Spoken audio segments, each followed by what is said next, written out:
The White House and congressional Democrats must abandon this disastrous Build Back Broke agenda before the possibility of true recovery slips away from us, and before the American people lose all faith in those who asked for and then squandered the privilege of leading this country. I worked full-time Monday through Friday and took weekend classes to get my law degree, and still close to $200,000 in debt.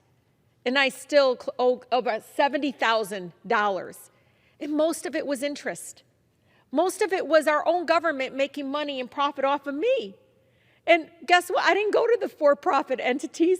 I went to legal aid. I went and worked on immigrant rights and so much more. And all of that to say, we have to stop treating as if folks that are paying for education as if they bought some bougie car or some big, something beyond that. No, they were seeking an education. Yesterday, during a hearing before the Senate Banking Committee, the Federal Reserve Chairman, Jerome Powell, finally confirmed what we've all known for a very long time, that the threat of persistently higher inflation has grown and that the risk of more persistent inflation has risen.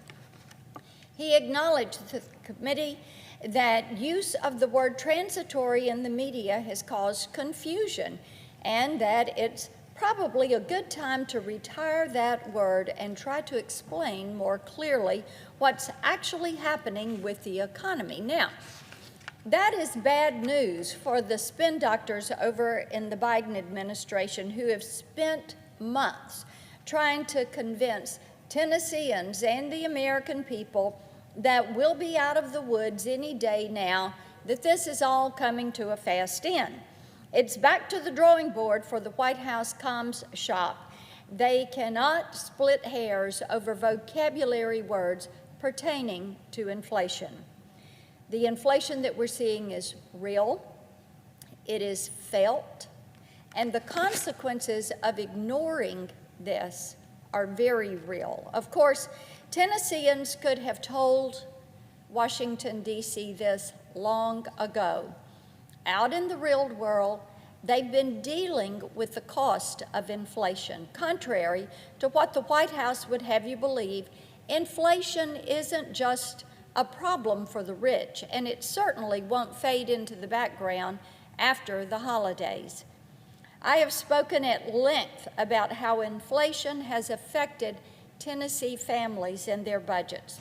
Just a few weeks ago, I used the price hike on your average Thanksgiving dinner as an example of how $1 here and $1 there can add up to a massive grocery bill that we wouldn't have thought possible even a year ago.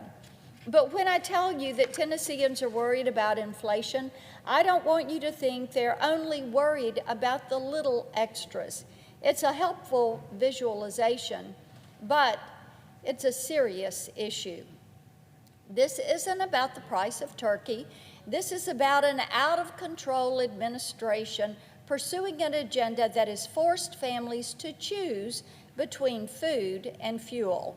This is beyond out of touch. It is intentional, reckless activism that started the very moment that President Biden walked into the Oval Office, sat down at the desk, pulled out a pen, and started to sign executive orders, beginning with killing the Keystone Pipeline.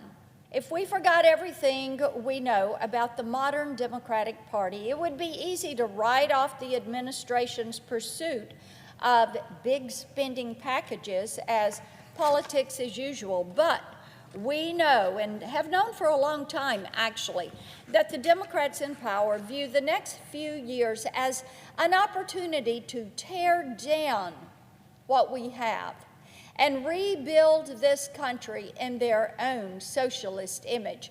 That's right, radically transforming the country. That's been their goal for more than a decade. Now, this is not just bad economic policy, it's a full-blown power grab.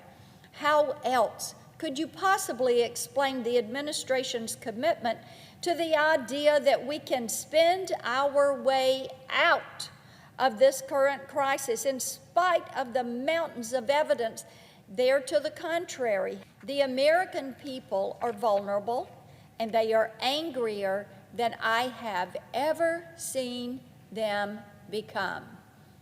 They're angry because this administration's motivation for pursuing these reckless policies is coming into focus.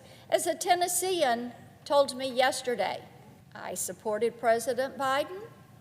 I thought he was going to be a moderate, and I feel like he became something else immediately. The people know with absolute certainty that their president and his allies in Congress are taking advantage to force us down a path that the people have consistently rejected. This is not what they want. They feel like they've lost control of the country, and they have no faith that the leaders of the Democratic Party here in Washington, D.C. have their best interest at heart. And the American people deserve better than this. This is not what they voted for. This is not what they wanted to see.